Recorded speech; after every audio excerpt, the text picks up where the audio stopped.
안녕하세요. 저는 40대 여자입니다. 추석 명절이 이제 며칠 남지 않았는데요. 오래간만에 가족들과 모이게 되는 자리라 좀 걱정이 돼서 사연을 신청하게 되었습니다. 남편과 결혼한 지 5년 차 되었고, 작년에 어여쁜 둘째 딸을 출산했어요. 첫째 아들은 벌써 4살이 되었습니다. 최근에 친정엄마가 저희 집에 오셔서 육아를 도와주시다가 몸살이 나셔서 저 혼자 아이들을 돌보고 있었는데요. 아들 하나 키우다가 둘째 딸을 낳아 돌보다 보니 하루가 어떻게 지나가는지 모를 정도로 정신이 없더라고요. 제가 너무 힘들어하는 모습을 보고 있던 남편이 고민 끝에 육아 휴직계를 냈어요. 그래서 지금은 어느 정도 여유가 생겼고 숨 좀 돌릴 수 있는 시간을 가질 수 있어서 이렇게 사연을 신청하게 되었습니다. 결혼 생활하는 동안 시모와의 관계가 그렇게 좋은 건 아니었지만 제 아래로 동서가 들어오면서부터 시모의 차별이 저에게 많은 상처를 줬었어요. 동서가 결혼을 한 지 얼마 되지 않았을 때 저는 거의 만삭이었고 동서는 임신 초기였는데 이 소식을 듣게 된 시모가 동서네의 집에 있다는 말을 남편이 서방님과의 통화하는 걸 옆에서 듣고 있다가 알게 됐었어요. 정말 서운했던 게 첫째를 임신했었을 때는 그래도 아들 손자라서 그런지 관심을 많이 가져주셨었는데 둘째가 손녀라는 말을 들었을 때 일절 저희 집에 찾아오지 않으셨어요.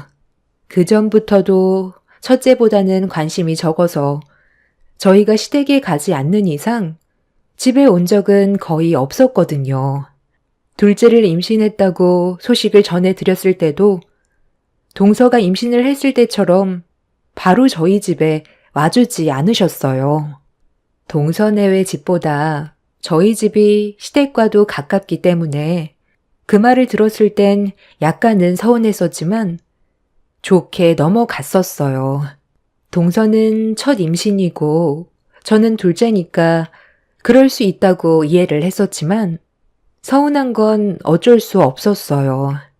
그래도 최대한 이해하려 했고 겉으로 내색하지 않으려 했었는데 시모의 지나친 차별은 시간이 지날수록 심해졌고 결국 안 좋은 감정이 터져 나오게 되었습니다. 시댁에 가끔 모이거나 얼굴을 보게 되는 상황이 왔을 때 시모는 저를 투명인간 취급했고 제가 보는 앞에서 동서만 챙겨줬어요. 식사를 할 때도 맛있는 음식은 동서에게 밀어주는 등 식구들이 보는 앞에서 대놓고 반찬을 올려주시는 모습을 보게 된 남편이 시부모님 앞에서 젓가락을 강하게 내려놨어요. 지금 뭐 하시는 거예요? 저번에도 제가 말씀드리지 않았어요? 가족들이 보는 앞에서 상처 줄 수 있는 행동은 최대한 삼가해달라고 했었잖아요. 작은 며느리 좀 봐봐라. 비쩍 말라선 아이를 낳을 수나 있겠어? 최대한 건강 음식 챙겨 먹어야 뱃속에 있는 아이도 건강한 거야. 큰 며느리야. 이번이 처음 임신도 아니고 둘째에다가 이제 얼마 안 있음 출산이라 지금 먹어봤자 애 살만 찌워서 밖으로 꺼내는 게 힘들어질지도 모른다. 막달 땐 음식 조절해야 되는 거 모르니? 그래야 출산할 때 어렵지 않게 아이를 빼낼 수 있지. 자연분만 할 거라면서 별것도 아닌 걸로 식사 분위기 망쳐야 되겠어? 너희들 다 먹었으면 그만 일어나거라. 우리 작은 며느리는 임신 초기라 최대한 스트레스 받지 않아야 되는데 너희들 때문에 먹다 체하겠다. 그런 눈빛으로 바라보면 음식이 넘어가겠어? 제가 오죽하면 이러겠어요? 엄마가 지금 일부러 이 사람과 재수씨 대놓고 차별하고 있잖아요. 지금도 봐봐요. 이 사람이 메인 요리에 젓가락 가져가니까 재수 씨 앞으로 밀었잖아요. 저만 봤어요? 가족들 전부 다 보고 있었는데 이런 행동들이 차별이 아니면 뭐예요? 음식 그거 조금 먹는다고 뱃속에 있는 아이가 살이 찌는 것도 아니고 지금 이 사람 몸을 좀 봐봐요. 막달인데 배만 나왔지 재수 씨보다 말랐다고요. 제가 봤을 때 재수 씨야말로 살을 빼야 되겠는데요. 형, 지금 그게 무슨 말이야? 이 사람이 뭐 어때서 살을 빼야 된다는 건데? 임신 초기에 그런 말 상당히 거슬리는 거 알아? 아무리 형이라 해도 말에 가시가 있으면 나도 좋게 넘어가지 못한다고. 우리 엄마가 차별을 하는 게 아니라 형수님이 그동안 우리 엄마한테 못했겠지. 그러니까 눈치 주는 거 아니겠어? 너 임마 지금 말 다 했냐? 너희 형수가 어머니 집에 오면 쉬는 거 봤어? 어머니가 시키는 일 군소리 않고 다 하고 있는데 재수 씨는 옆에서 뭘 했는데? 어머니만 믿고 손가락 하나 까딱하지 않고 있었잖아. 사람이 어느 정도 적당히 해야지. 가만히 있으니까 우리가 우스워 보여? 저희 먼저 일어나 볼게요. 그래, 잘 생각했다. 우리 작은 며느리 먹다 체할 뻔했는데 너희들이 알아서 사라져 준다니까. 내 속이 다 후련하다. 당신도 앞으로 내 허락 없이 먼저 행동하지 마. 이런 일이 생기게 될까봐 애들 안 부른 건데 계속 자리를 같이 해야 된다고 하는 바람에 서로 얼굴만 붉히게 됐잖아. 사람이 말이야. 안 하던 짓을 하고 그래. 그럼 큰애들만 빼놓고 밥이 목구멍으로 넘어가겠어? 이왕 자리 만드는 거 같이 하면 좋으니까 내가 직접 부른 건데 그것도 당신 허락을 받아야 되는 거야? 이 많은 음식 누가 했어? 당신이 한 거 아니잖아. 내가 작은 며느리를 위해서 만든 음식들이야. 불청객은 큰애들이라고. 당신이 이 자리에 부르지만 않았어도 이렇게 얼굴 붉힐 일 없었을 테고 분위기 좋은 식사가 가능했었을 텐데 나랑 상의 한마디도 없이 행동한 당신 때문에 일이 이렇게까지 커진 거야. 어머님, 저 너무 눈치가 보여서 일단 방으로 들어가 있으면 안 될까요? 임신 초기라 속도 미식거리고 지금은 안정을 취해야 되는 시기인데 이 자리가 너무 불편해요. 저를 바라보는 시선이 따가워서 밥 한 숟갈 뜨기 힘드니까 상황 정리되면 그때 다시 식사할게요. 처음 임신해서 어머님이 각별히 신경을 써주시는데 형님과 아주버님이 이런 걸로 집안 분위기를 악화시킬 거라곤 정말 상상도 못했어요. 아버님도 실망이에요. 어머님이 부르지 않았던 건 다 이유가 있는 건데 결국 이런 기분으로 음식은 입에 대지도 못하고 다 식어버렸잖아요. 정말 생각이 없으시네요. 지금 이 문제는 어머님한테만 문제가 있는 게 아니라 동서한테도 문제가 있다는 거 몰라? 임신한 걸로 뭐라고 하는 게 아니잖아. 동서가 하는 행동을 봐봐. 어머님 옆에 찰싹 붙어서 손가락 하나 까딱하지 않는데 그런 모습이 좋게 보이겠어? 그래, 그것까지는 내가 100번 양보할 수 있어. 동서보다 며느리로 들어온 지 더 오래됐으니까 이해하고 넘어갈 수 있지만 아무리 개념이 없어도 그렇지. 동서의 일을 내가 대신해주는 건 너무했다고 생각되지 않아? 어머님이 잘못된 건 바로 잡아야 주셔야 되는데 동서가 상전도 아니고 임신 초기라는 이유 하나만으로 저에게 온갖 잡일은 다 시켰잖아요. 그럼 네가 작은 며느리와 급이 같니? 얘는 석사 학위를 취득해서 대기업에서 일하고 있는데 너는 고작 쥐구멍만한 곳에서 직원도 몇 명 없는 회사에 다니고 있잖아. 그러니 주는 용돈에서부터가 차이가 나는데 내가 차별 안 하게 생겼어? 우리 작은 며느리 임신 초기에 몸 잘 챙기라고 15만 원짜리 여복쟁만 사서 먹이려 했는데 예정도 없는 너희들이 왔으면 눈치껏 알아서 젓가락을 피해 먹던 해야지. 식사가 시작되자마자 작은 며느리 주려고 만든 음식에 젓가락이 가면 내가 기분이 좋겠어? 그렇게 눈치가 없어서 사회생활은 어떻게 하니? 급에 맞게 처먹거라. 네 주제에 고급 음식인 어복쟁반이 가당키나 하니? 능력 없는 너를 며느리로 들인 것도 마음에 안 드는데 거기에다가 둘째는 아들 손자도 아닌 딸이면 내 속이 어떻겠어? 돈이라도 잘 벌었으면 말을 안 하지. 남편은 더 이상 듣고 싶지 않다면서 다시는 찾아오지 않겠다며 저를 데리고 시댁에서 뛰쳐나왔어요. 그날 너무 서러워서 시댁에서 나오자마자 결국 눈물을 터뜨렸습니다. 그래도 동서가 들어오기 전까지만 해도 시모가 이렇게까지 저에게 막대한 적은 없었는데 그건 어쩔 수 없이 아쉬우니까 저를 최대한 이용해 먹으려고 시모의 성격을 숨기고 있던 거였죠. 시모가 동서를 워낙 잘 챙겨주다 보니 믿는 구석이 있어서 동서도 저를 무시하게 된 거였고 이런 상황들이 저에겐 너무 큰 아픔이라 더는 얼굴을 마주하고 싶은 생각이 없었습니다. 그래서 남편이 단호하게 연을 끊어내겠다고 했을 때 저도 같은 마음이었어요. 어차피 얼굴 보고 지내봤자 저에게 이득되는 것도 없는데 굳이 시모와 마주하면서까지 스트레스 받을 필요는 없었습니다. 그렇게 출산 전까지 어떠한 연락도 일절하지 않았었고 저는 둘째를 무사히 출산할 수 있었습니다.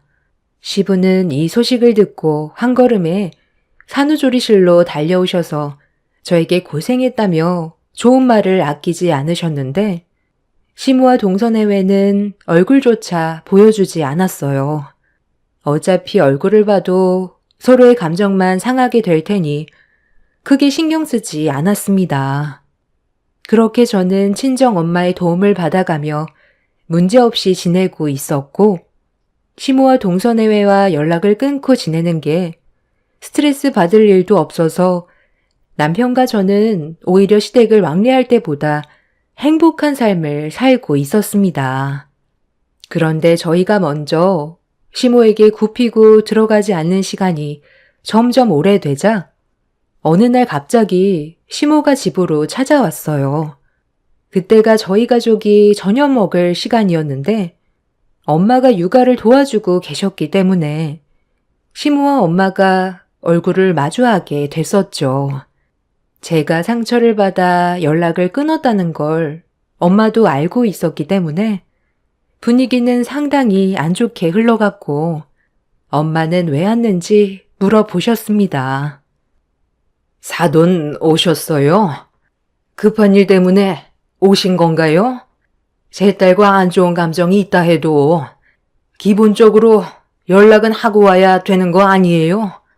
지금 한창 저녁 준비하고 있었거든요.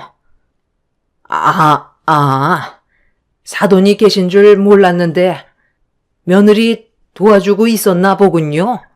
저도 용건만 간단히 하고 갈 생각이었으니 너무 예민하게 반응하지 않으셔도 됩니다. 예, 너 잠깐 좀 나와봐라. 너한테 할 말이 있으니까 얼굴 좀 보고 얘기하자.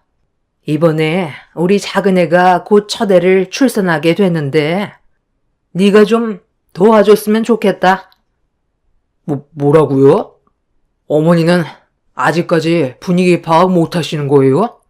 재수 씨가 막달이 될 때까지 저희가 왜 연락 한 통 없었는지 뻔히 알고 있으면서 방금 뭐라고 하셨어요? 도와달라고요? 재수 씨 집안 식구들도 있고 어머니가 옆에서 도와주면 되는 거지. 이 사람도 지금 애 둘 보느라 정신없는데 그런 말이 나와요?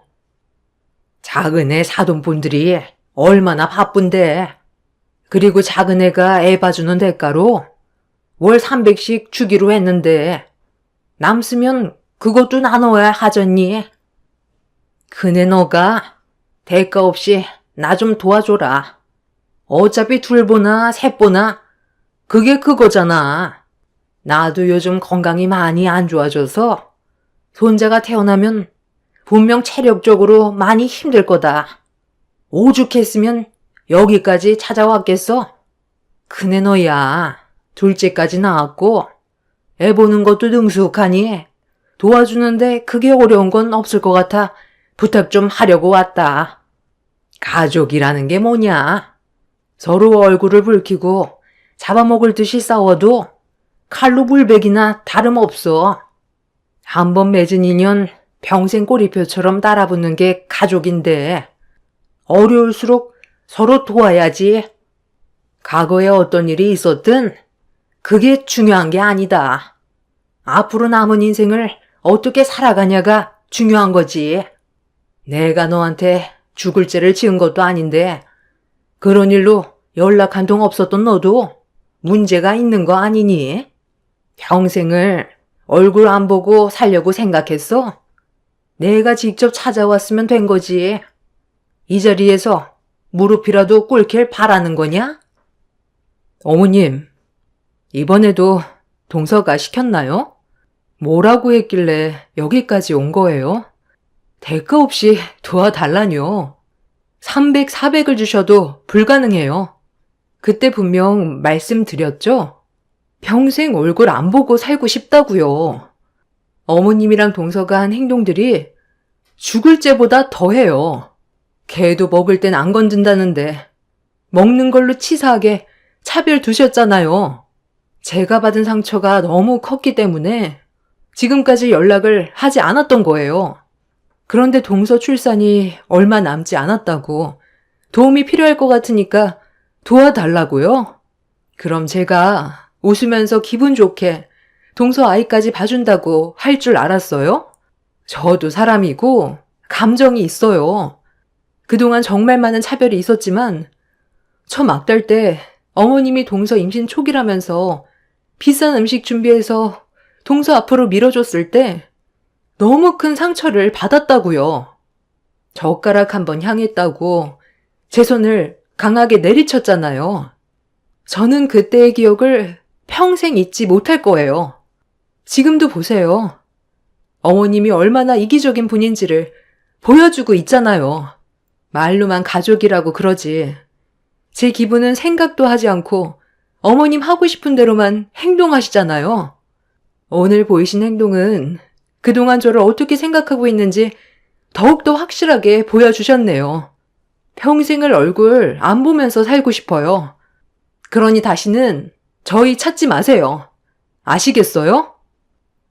그래, 자존심은 있어가지고 좋게 생각해서 도와주면 서로 관계도 회복되고 하는 거지. 그까짓 일로 아직까지 마음에 담아두고 살고 있었니? 나는 이미 잊어버린 지 오래였는데 네가 그렇게 속 좁은 며느리인지 몰랐다. 이럴 줄 알았으면 결혼하겠다고 인사 왔을 때 머리채 잡아 밖으로 걷어차 버렸어야 했는데. 시모의 마지막 말에 엄마는 충격을 받았는지 혈압이 올라서 소파에 털썩 주저앉으셨어요. 남편은 막말을 퍼붓는 시모를 급하게 밖으로 내쳐버렸습니다. 시모가 저희 집에 아주 잠깐 찾아온 거였지만 이미 저희 가족은 시모 때문에 상당한 충격으로 제정신이 아니었고 시모는 현관문을 몇 차례 걷어찬 뒤 본인도 다시는 저희 얼굴 볼 일 없을 거라면서 동네가 떠나갈 정도로 소리친 뒤 돌아갔어요. 너무 황당했고 무슨 생각으로 저에게 그런 부탁을 하러 왔는지 이해가 되지 않았습니다. 그렇게 한바탕 난리가 난 이후 동서가 첫애를 출산했다는 소식을 접할 수 있었는데 남편이 시부와 통화하는 목소리가 좋지 않았습니다. 전화를 끊고 어두워진 표정으로 저를 바라보던 남편이 충격적인 말을 꺼냈어요. 태어난 아이한테 심각한 문제가 생겼다면서 응급수술실로 이동 중이라며 저희도 병원에 가봐야 할 것 같다는 말을 듣게 되었습니다. 동서의 아이가 세상 밖으로 나왔을 때 아이의 장활동이 많이 약했는지 몸에 문제가 생겼다고 하더군요. 보통 태아가 양수를 마시면서 만들어지는 태아의 태변이 24시간 이내에 배출이 되어야 하는데 저희가 출산 소식을 접했을 때는 이틀이 넘어가는 시점이었습니다.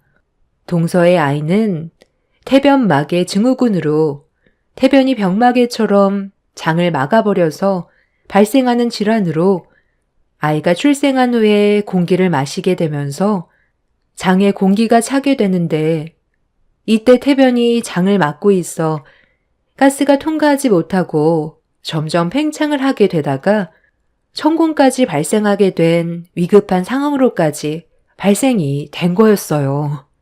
그래서 응급 수술을 받게 된 아이는 도움이 필요했고 저희 부부는 어쩔 수 없이 병원으로 향하게 되었습니다. 아이의 생명이 위급하다는데 안 갈 수가 없었고 남편과 함께 병원에 도착을 하니 동서는 세상에 태어난 지 얼마 되지 않은 아이를 떠나보내게 될까봐 오열을 하고 있었어요.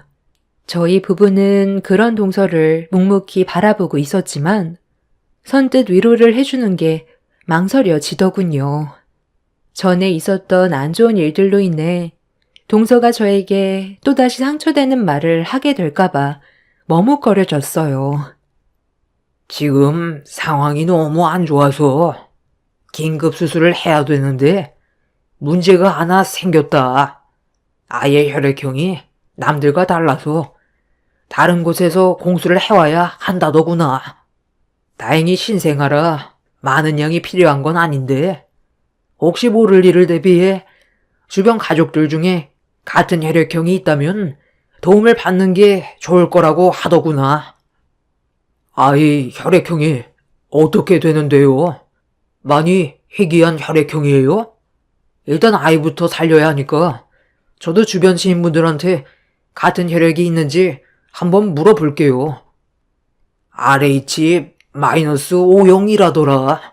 내가 알기론 큰며느리가 RH-O형이라고 하지 않았나? 예전에 한번 들은 것 같기도 한데 그네는 혹시 혈액형이 뭐였더라? 아이 혈액형이 RH-O형이에요? 저도 그렇게 알고 있거든요.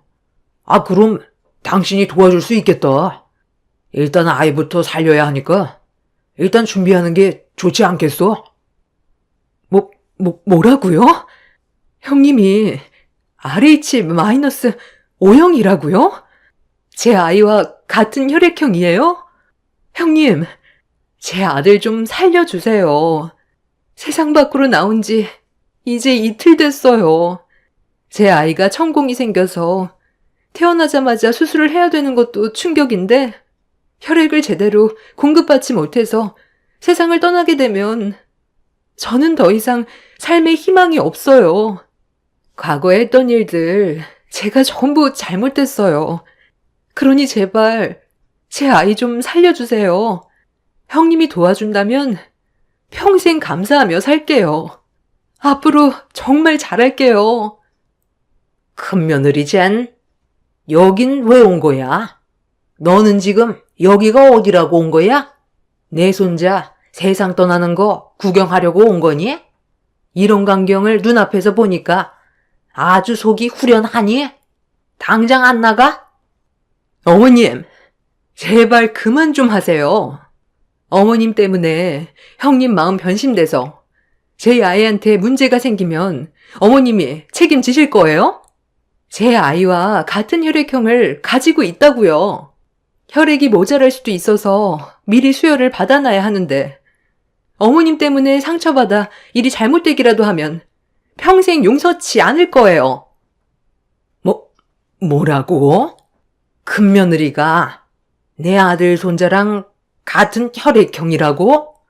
아니 잠깐만 그러니까 며느리 니가 RH-O형이라는 거야? 아이고 내가 또 실수했구나. 시모는 뒤늦게 분위기 파악을 했는지 제 양손을 잡으면서 좀 전과는 다른 모습으로 저보고 도와달라며 애원을 했어요. 저를 바라보는 눈빛에서 느껴지는 가식적인 모습이 보였지만 일단 아이부터 살려야 해서 저는 아이와 같은 혈액형이라고 얘기한 뒤 수혈을 제공하게 되었습니다.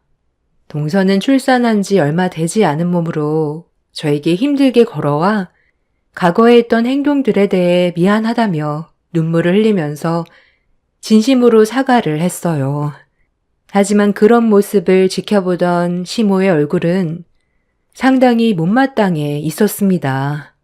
제가 RH-5형이라는 사실이 밝혀지자 시모는 일단 급한 불부터 꺼야 한다고 생각해서 저를 건들지 않았지만 눈빛은 예전과 다르지 않았습니다. 정말 다행이었던 건 아이의 장기간 수술은 큰 문제 없이 끝날 수 있었고 폐혈증으로 갈 수 있었던 걸 사전에 막을 수 있었습니다. 그렇게 아이는 다시 동서의 품으로 돌아올 수 있었지만 저와 동서가 예전과는 다르게 이 일로 인해 많이 가까워지게 되자 시모가 저와 동서 사이를 탐탁치 않아 했어요. 널리고 널린 게 혈액인데 그거 조금 제공해 줬다고. 둘이서 벌써 가까워진 거니? 이번 명절에 큰며느리 네가 명절 음식 다 해야 되는 거 알고 있지? 나는 몸이 별로 좋지 않아서 쉬어야 되고 작은 며느리는 몸이 성취하는 아이를 돌봐야 하니 멀쩡한 네가 모든 걸 책임져야지. 그래도 우리 집안의 큰 며느리인데 그 정도는 당연하게 해줄 수 있는 거 아니야? 저번 설에는 각자 사정이 있어서 모이지 못했으니 이번 추석 명절에는 네가 신경 좀 많이 쓰거라. 제가 봤을 때 어머님이 제일 건강해 보이시는데요. 저는 아이들을 돌봐야 해서 어머님이 명절 음식은 준비하셔야겠는데요. 저번에 병원에서 저한테 그러셨잖아요. 아이를 살리기 위해 제 혈액을 제공해 준다면 어머님이 앞으로 차별 같은 거 하지 않고 가족 모두 웃으면서 잘 지낼 수 있게 좋은 관계로 만들어 가겠다고 하셔놓고 이제 와서 이러시면 곤란하죠. 그때는 급한 불부터 꺼야 할 것 같아 저에게 거짓말을 하신 거예요? 당신은 아직까지 정신 못 차렸어? 항상 보면 당신이 문제야. 오래간만에 이렇게 한자리에 모였으면 좋게 마무리 지으면 되지. 꼭 그런 식으로 말을 해야 돼? 당신 때문에 가족들과 분열이 생기는 거라고. 우리 집안에 당신만 없으면 평화가 찾아오겠어. 지금까지 정말 계속 참고 있었는데 나도 이제 더는 안 되겠다. 그래서 뭐 어쩌자고? 이 나이 먹고 나랑 이혼이라도 하겠다는 거야? 이 집안에서 내 말이 곧 법인 거 몰라? 내가 하는 말에 며느리들은 따라야 되는 거라고. 아, 어머님! 그만 좀 하세요. 형님 아니었으면 제 아이가 어떻게 됐을지 그건 아무도 모르는 거라고요. 총각을 다투던 그때 형님이 도와줘서 원활하게 수술을 진행할 수가 있었어요. 그리고 사람 일이라는 게 앞으로 어떻게 될지 아무도 모르잖아요. 형님이 제 아이와 같은 혈액이라는 거에 저는 그거 하나만으로도 안심이 된다고요. 병원에서는 아직 마음 놓고 안심할 단계는 아니라고 했어요. 꾸준하게 상태를 살펴봐야 하고 언제 갑자기 수술을 하게 된다면 그때 형님의 도움이 또 필요하게 될 텐데 제가 형님과 담 쌓고 얼굴 붉히면서 살 이유 없잖아요. 저는 과거에 했던 행동들에 대해 진심으로 사과했다고요. 어머님도 잘못한 거 인정하시고 이제 제발 그만 좀 하세요. 어머님도 저희가 잘 지내야 좋지 않으세요? 어머님은 그렇게 형님이 꼴 보기 싫으세요? 그래. 쟤는 그냥 존재 자체가 싫다. 우리 석사 며느리 작은 애 닮아 똑똑한 내 손자. 괜히 쟤한테 수혈받아. 멍청해질까 봐도 싫고 그냥 쟤는 내 앞에서 사라져주면 좋겠어. 혼자 온갖 착한 척은 다 하는데 내가 왜 피해를 봐야 하냐고. 너만 없으면 우리 가족이 평온해. 시모는 전혀 바뀌지 않았어요. 오래간만에 모두가 한자리에 모였는데 저를 싫어하는 시모는 자리에서 일어나 제 머리채를 잡으려고 달려들었습니다. 남편은 그런 시모를 막아섰고 온 집안이 또다시 초토화가 되자 시부는 한계까지 다다랐는지 가족들이 보는 앞에서 시모의 얼굴에 손을 올렸어요. 그 순간 집안에는 정적이 흘렀고 시부는 남은 인생 속 편하게 살고 싶다면서 이혼 얘기를 꺼냈습니다. 거실에선 시모의 거친 숨소리만 들릴 뿐 가족 모두는 시모에게 등을 돌렸어요. 결국 이 문제로 시부모는 현재 이혼을 하기 위해 준비 중이고 별거를 하고 있습니다. 그리고 이번 명절에는 시모 없이 처음으로 시댁에서 가족들과 한자리에 모이게 되었네요. 시부는 시모에게 늙어 병들어 도움이 필요한 날이 와야 정신 차릴 거라면서 이번 명절에 시모를 절대로 집안에 들이지 않을 거라고 하셨어요. 시모가 왜 그렇게 저를 싫어하는지 모르겠습니다.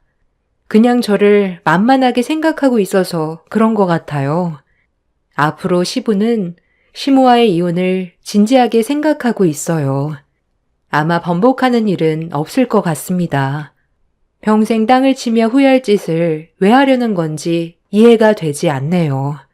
이번 명절에는 조용히 지나갔으면 좋겠어요.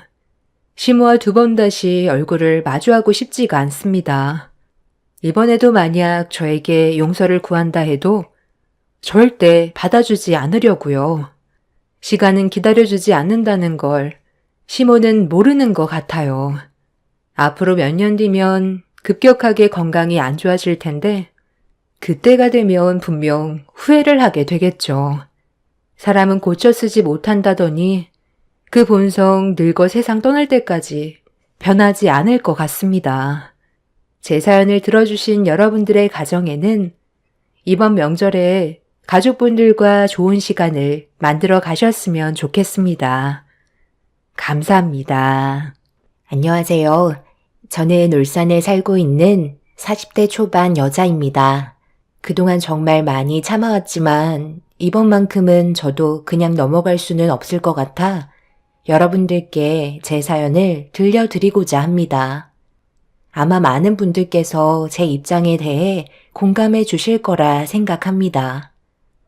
시댁 식구가 된 지 5년 차 되었고 지금까지 김장을 5번이나 하게 되었습니다. 시댁 집안의 며느리로 살아오면서 여러 가지 불만들이 있지만 그 중에 제일 크게 스트레스 받는 건 다름 아닌 김장입니다. 제가 여기에 글을 작성하게 된 이유기도 하죠. 남편과 결혼했을 당시 제 위로 새 동서가 먼저 시댁 집안의 며느리로 들어와 있었고 저를 대하는 행동들은 텃세를 부리는 건지 사람의 한계를 시험하게 만들 정도였어요.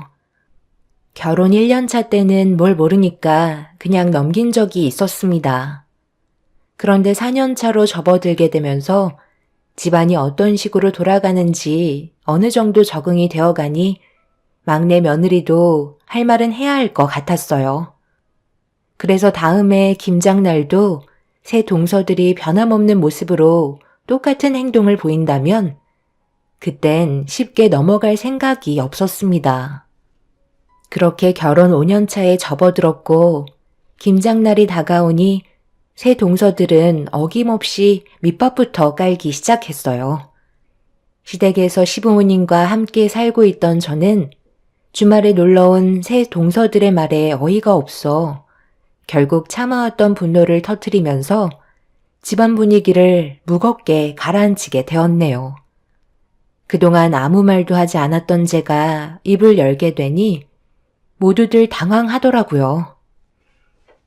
여보, 정말 웃기지 않아? 아무리 생각해도 나는 이해가 되지 않아서. 형님들의 말이 전부 다 사실인지 확인까지 해보고 싶다니까. 어떻게 된 게 매년 김장 날만 되면 형님들이 모두 다 딱 맞춰서 친구 부모님들께서 상을 당하셨다는 말이 빠지지 않고 나오는 걸까? 당신도 항상 의문을 가지고 있었잖아. 매년마다 김장 날만 되면 세상을 떠나시는 분들이 동시다발적으로 나온다는 게 아무리 이해하려 해봐도 납득이 되질 않더라고. 그래서 그 사실이 정말인지 확인을 좀 해보고 싶은데 형님들 이번에도 상가집 다녀오면 증거 사진 좀 부탁드려도 될까요? 동서가 오늘 뭘 잘못 먹었나? 갑자기 왜 안 하던 짓을 하고 그래? 매년 김장날도 달랐고 하필 친구 부모님이 상을 당하신 날과 겹친 것뿐인데 어떻게 그걸 의심할 수가 있어? 동서, 지금 나랑 뭐 하자는 거야? 저 말고도 아버님, 어머님이랑 이희도 겉으로 표현을 안 해서 그렇지 속으론 형님들의 행동에 대해 이상하게 생각하고 있었을걸요? 큰형님만 김장날 장례식장에 다녀왔다면 제가 말을 안 하죠. 그날 동시에 세 분이서 똑같이 친구 부모님이 상을 당해서 김장날 참석을 안 하시니 누가 봐도 일하기 싫어서 참석하지 않으려고 수를 쓰는 게 보이는데 의심이 안 되겠어요? 그동안 아무 말 하지 않고 참고 있었던 건 어머님이 그래도 저를 아껴주시고 항상 좋게 봐주셔서 그냥 넘어갔던 것 뿐이에요. 명절날에는 상 당하시는 분들이 안 계시나 봐요? 그게 왜인 것 같아요? 명절날은 어머님이랑 제가 미리 음식을 준비하고 있어서 굳이 신경 쓸 필요 없고 와서 먹기만 하면 되니까 사건을 만들지 않는 거 아닌가요? 김장은 번거롭게 손이 많이 가니 그만큼 노동을 해야 돼서 이런저런 핑계대고 안 오는 거 전부 다 알고 있다고요. 그래도 항상 김장김치는 차에 한가득 실어가죠? 어머님한테 돈을 많이 챙겨드리는 것도 아니고 누가 봐도 멀리 여행 다녀온 사람처럼 때깔 좋은 모습으로 오잖아요. 새 동서들은 갑작스럽게 제가 돌발 행동을 한 부분에 대해 당황하고 있었어요. 그동안 아무 말도 하지 않고 있다가 갑자기 불만을 터뜨리니 많이 당황스러워하는 것 같았습니다. 저도 더 이상 참기 힘들었고 할 말은 해야 할 것 같았어요. 그래서 모두가 모여있는 자리에서 어머님한테 직접적으로 얘기했어요. 김장날 어떤 이유에서라도 참석하지 않는다면 김장김치는 가져갈 수 없게 해야 된다고 시모에게 의견을 제기했습니다. 제가 강하게 주장을 펼치니 시모는 제 말을 따라주셨고 결국 형님들은 불만을 입 밖으로 꺼내 놓았다는 것 하나 때문에 분위기를 더 심각하게 만들어가고 있었죠. 그만들 하지 못해? 막내가 틀린 말 한 것도 아닌데 뭘 잘했다고 다들 큰 소리야? 누가 봐도 이해할 수 없는 행동들인데 당연히 의심할 수 있는 거지. 그거 가지고 우리 집안에서 제일 많이 하는 막내 며느리한테 지금 화를 내는 거니?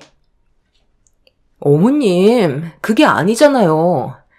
저희가 한간 사람들도 아닌데 쓸데없이 김장날 친구 부모가 상을 당했다는 말을 꺼내겠어요? 그 말이 사실이니까 어쩔 수 없이 김장을 도와드리지 못한 건데 정말 너무하세요. 맨날 막내 동서만 감싸고 도시잖아요. 너희들 하는 행동들을 보거라. 내일 김장한다는 말 한마디 했을 뿐인데 갑자기 아무 말도 하지 않고 있다가 김장 한마디 꺼내자마자 다들 핸드폰 들고 가더니 전화하는 척하면서 친구 부모가 상을 당했다고 다들 다음날 김장 참석을 못한다는데 뻔히 눈에 보이는 행동을 하고 있잖니.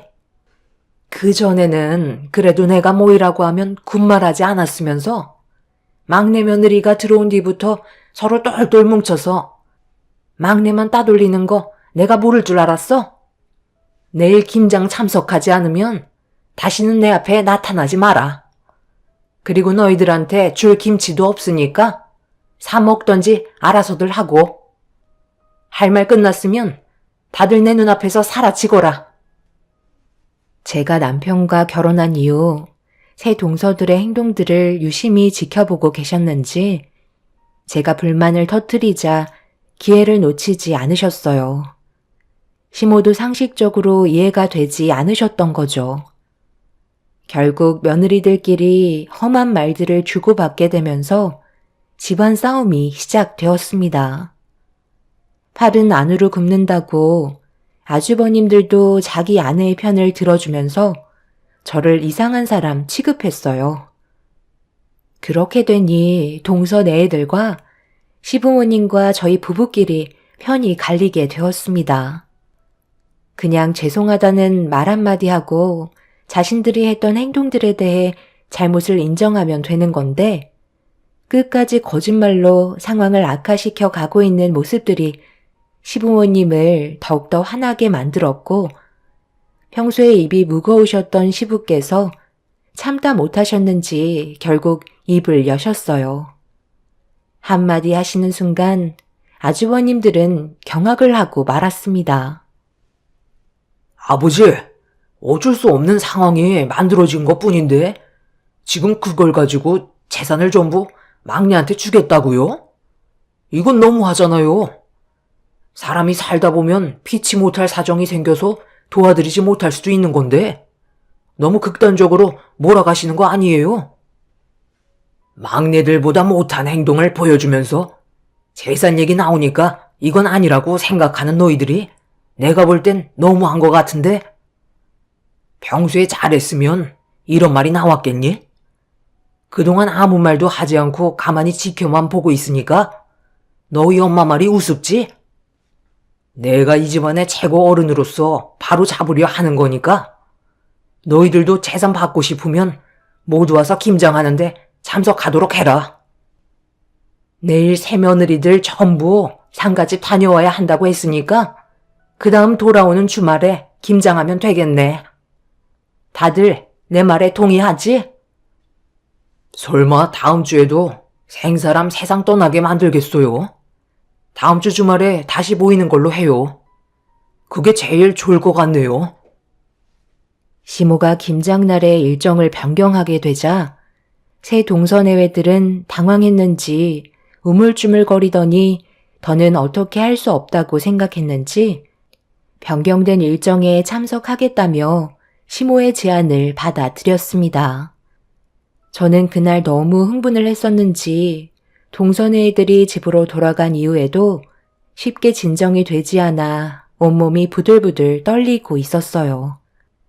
남편도 그간 불만이 많았는지 쉽게 흥분을 가라앉히지 못하고 있었습니다. 정말 다행이었던 건 시부모님께서 저희 부부의 편을 들어주셨다는 거였어요. 그동안 시댁 생활을 하면서 시부모님과 정을 많이 쌓아서 그런지 저를 항상 아껴주셨고 딸처럼 대해주셨습니다. 남편과 결혼 전에 이 문제에 대해 많은 대화를 주고받았었어요. 시댁에 들어가 산다는 게 쉽지 않기 때문에 시부모님과 제가 어느 정도 잘 맞아야 가능하다고 생각했었죠. 그래서 결혼 전에 몇 번 인사를 드리러 간 적이 있었습니다. 시부모님은 굳이 함께 살 필요가 없다고 얘기하셨지만 두 분 다 건강이 좋은 편이 아니셔서 그간 저희 남편이 뒤에서 꽤 많은 일들을 도와드렸었는데 갑자기 남편의 자리에 공백이 생긴다면 시부모님께서 많이 힘들어 하실 것 같아 결국 시댁에 들어가기로 결정을 하게 되었었죠. 그래서 처음에는 적응하는데 많은 시간이 필요했었지만 그래도 시부모님께서 많은 배려를 해주셔서 제가 한 가족이 되었다는 느낌을 많이 받았었어요. 그리고 남편 대신 시부모님을 보살펴 드렸기 때문에 남편도 심적으로 많이 편해졌는지 일의 능률도 올라가 진급도 했었네요.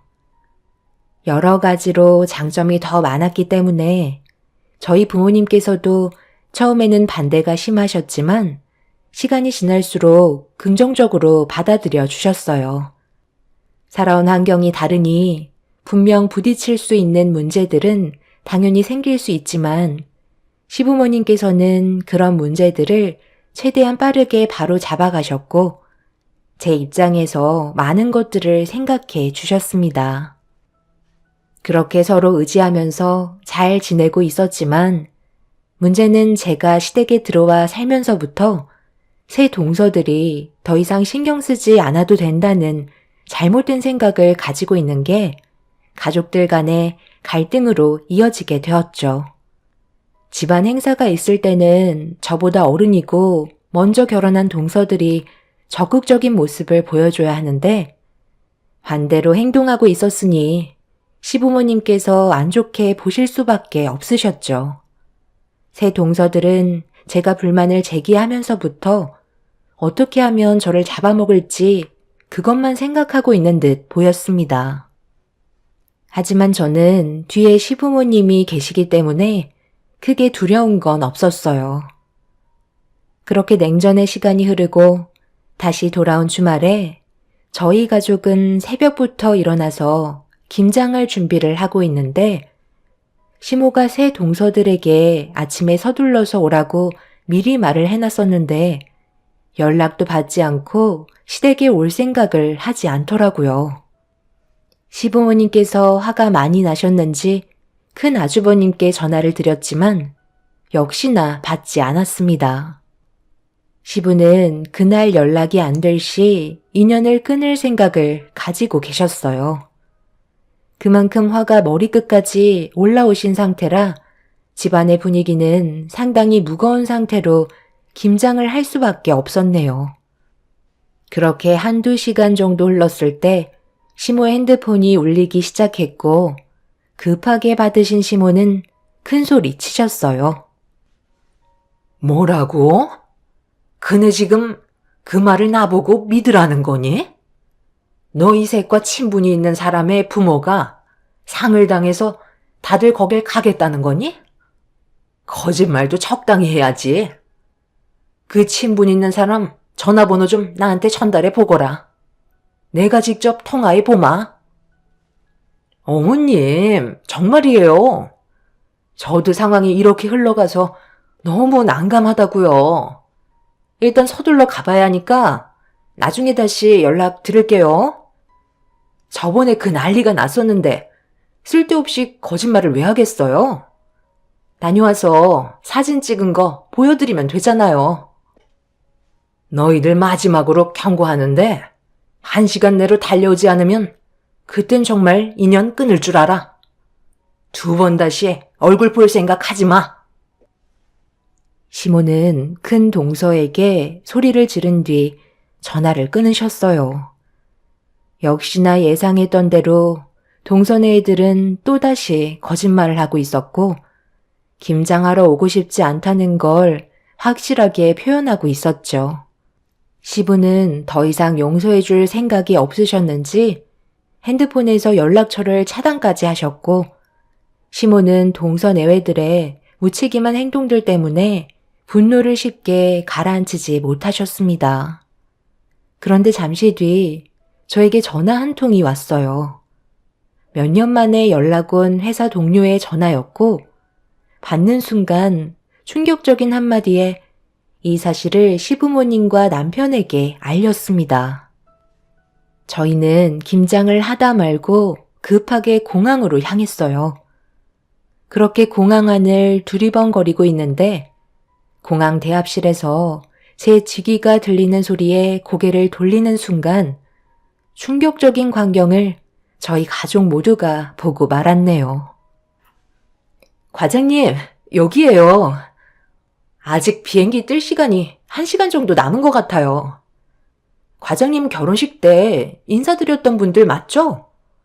가족 전체가 여행을 가시는 것 같아서 과장님도 함께 계신 줄 알고 혹시나 해서 인사를 드렸었는데 뭔가 들킨 것 마냥 당황하시더라고요. 그래서 안부라도 드릴 겸 전화를 했던 건데 오신다는 말에 기다리고 있었죠. 어차피 저는 집에 가서 할 것도 없거든요. 그렇게 회사 동료가 저희를 안내했고 손으로 가리킨 공항 대합실에서 새 동서내외들이 비행기를 타기 위해 앉아서 기다리고 있는 모습을 목격할 수 있었습니다. 옷차림은 누가 봐도 여행을 떠나는 사람들의 복장이었어요. 상갓집을 가는 복장은 전혀 아니었죠.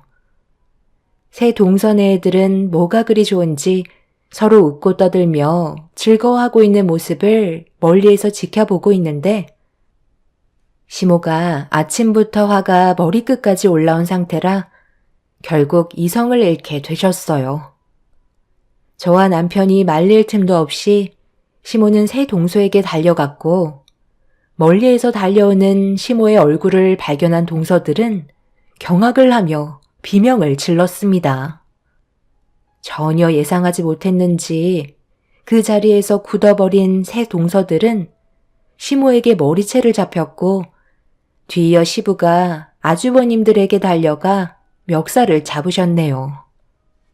그런데 그 와중에 더 충격적이었던 건 큰 동서의 행동이었어요. 머리채 잡고 계신 시모를 패대기 치더니 나중에 다시 얘기하자면서 곧 출발하게 될 비행기에 올라타려고 준비를 하고 있었습니다. 시부모님은 그런 큰 동서의 행동을 보고 더 이상 말릴 필요가 없다 생각하셨는지 결국 인연 끊겠다는 말을 꺼내셨고 모든 재산은 저희 부부에게 주겠다고 선포하셨어요. 아버님, 그건 나중에 다시 얘기하면 안 될까요? 저희 이제 비행기 타야 한다고요. 그리고 김장 얼마 되지도 않는 거 굳이 전부 모여서 할 필요는 없는 거잖아요. 아버님 댁에서 같이 살고 있는 막내 동서랑 같이 하면 되는데 꼭 저희를 시켜야겠어요?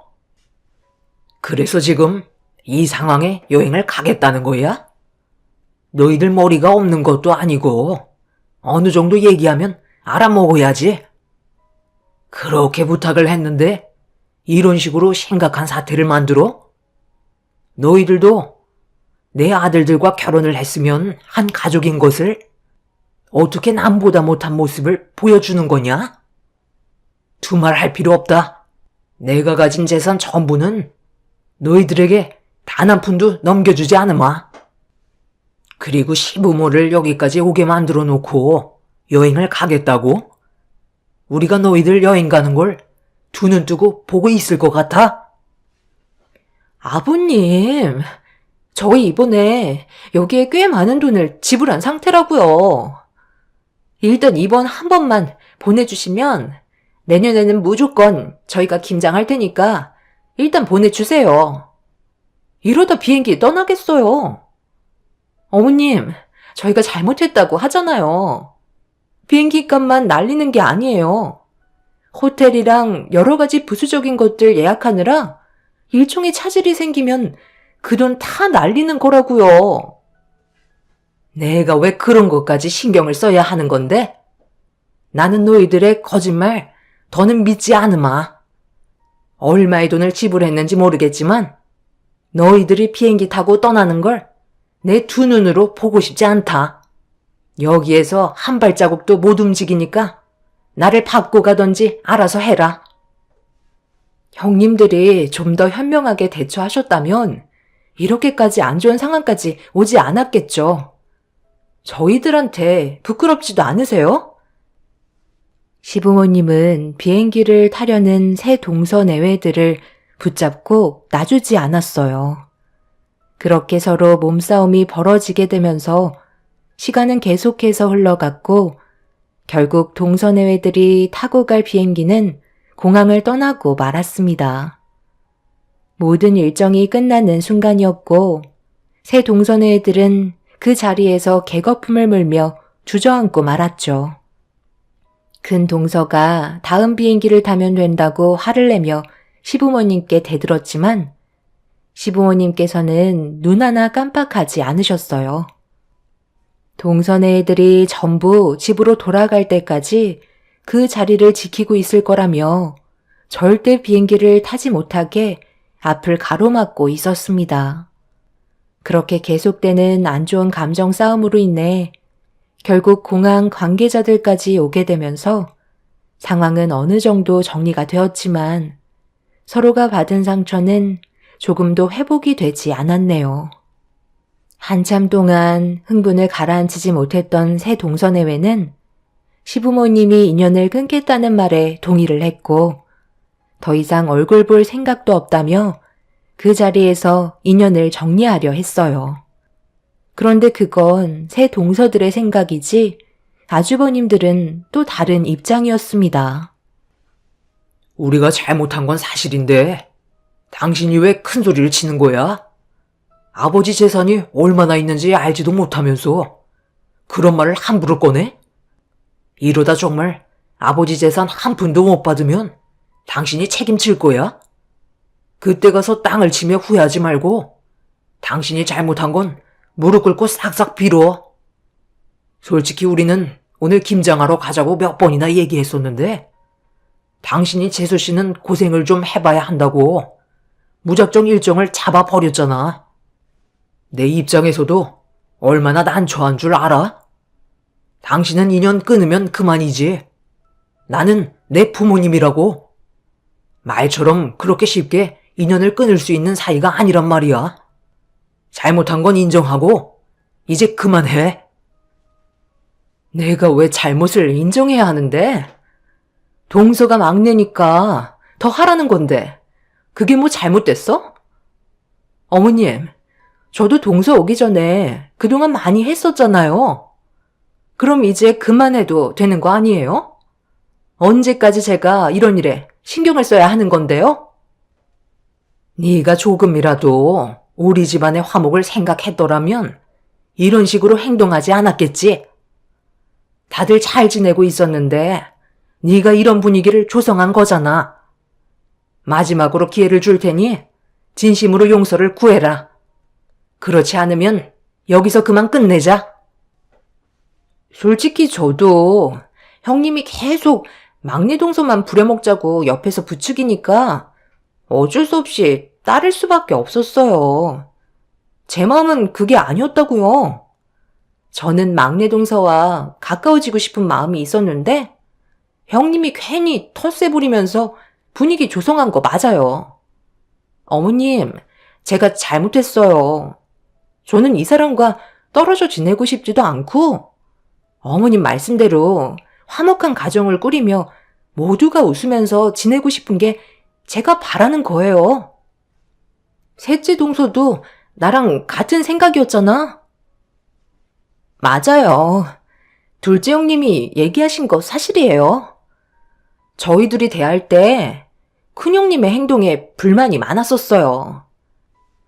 그런데 너무 기가 세시고 괜히 저희도 막내 동서처럼 피해를 입을까봐 아무 말도 하지 못하고 있었어요.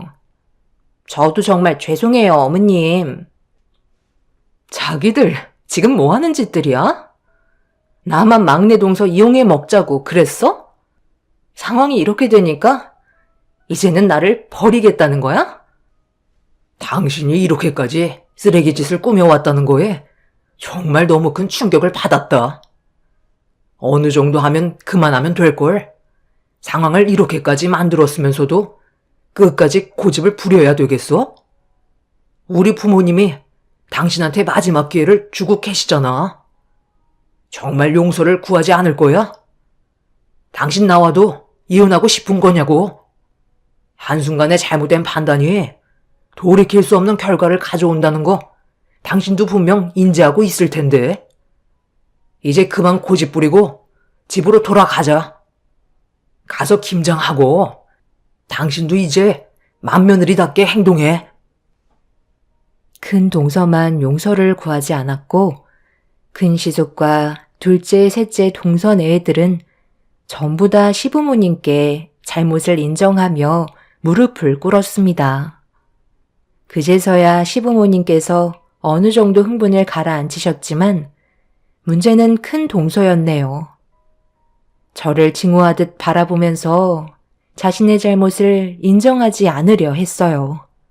큰 동서의 사과를 받기 위해 공항에 계속 머무를 수 없는 노릇이라 결국 큰 동서만 빼고 가족 모두는 시부모님 댁으로 향하게 되었죠.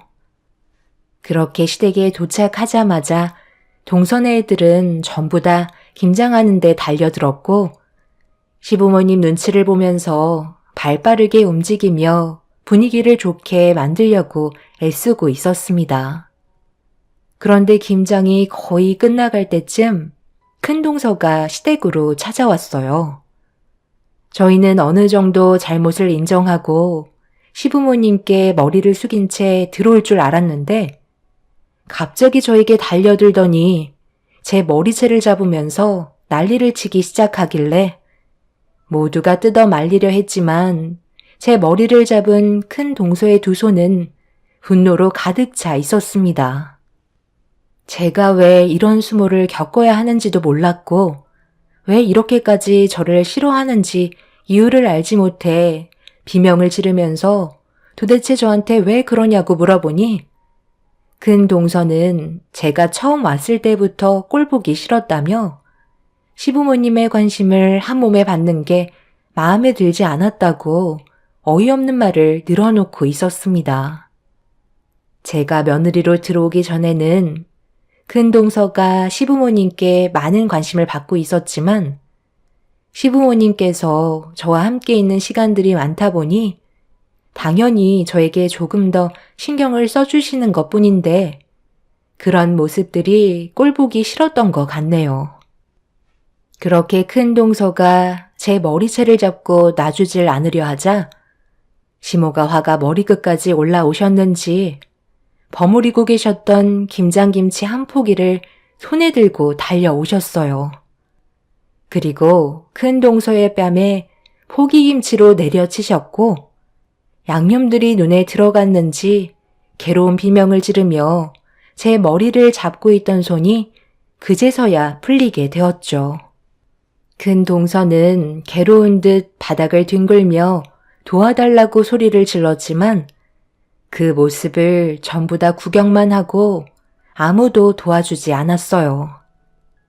결국 혼자서 수도가로 달려가 얼굴을 씻은 뒤 시댁에서 급하게 도망쳐 빠져나갔네요. 그날 이후 큰 시숙은 별거를 하시다 이혼을 결정하셨고 지금 현재 숙려 기간 중에 있습니다. 두 분의 관계가 알고 보니 오래전부터 삐걱거리는 상태였던 것 같아요. 큰 동서가 결혼 10년 차에도 애가 생기지 않아 검사를 받아보니 불임 판정을 받았었는데 그 사실을 계속 숨기고 있었다가 최근에 큰 시숙에게 들통나면서 두 분이 냉전 상태였다고 하더라고요. 아마 예전처럼 관계 회복은 힘들 것 같아 이혼을 하게 될 것 같네요. 큰 동서의 잘못된 행동 하나 때문에 이런 상황까지 온 게 정말 안타까울 뿐입니다. 서로 웃으면서 좋은 관계로 발전해 나가면 훨씬 더 많은 걸 얻을 수 있을 텐데 왜 이렇게까지 미련한 짓을 저질러서 결국 혼자 모든 걸 잃게 됐는지 참 답답하기만 하네요. 둘째, 셋째 동서들은 지금 현재 저를 잘 대해주고 있지만 과거의 상처가 어느 정도 있던 터라 어느 정도 시간이 필요할 것 같긴 합니다. 큰 동서는 분명 지금의 상황에 대해 후회하고 있을 것 같아요. 하지만 저에게 손을 내미는 게 자존심이 허락하지 않아 버티고 있는 것 같습니다. 본인의 선택이니 어쩌겠어요. 앞으로 평생 후회하면서 살겠죠. 제 사연을 들어주신 분들도 분명 김장 문제로 가족들과의 여러 가지 문제가 생긴 집안도 있을 텐데요. 서로 조금씩 이해하고 양보하며 좋은 관계를 유지하셨으면 좋겠습니다. 오늘 하루도 행복하시고 웃음이 가득한 날이 되시길 바랍니다. 감사합니다.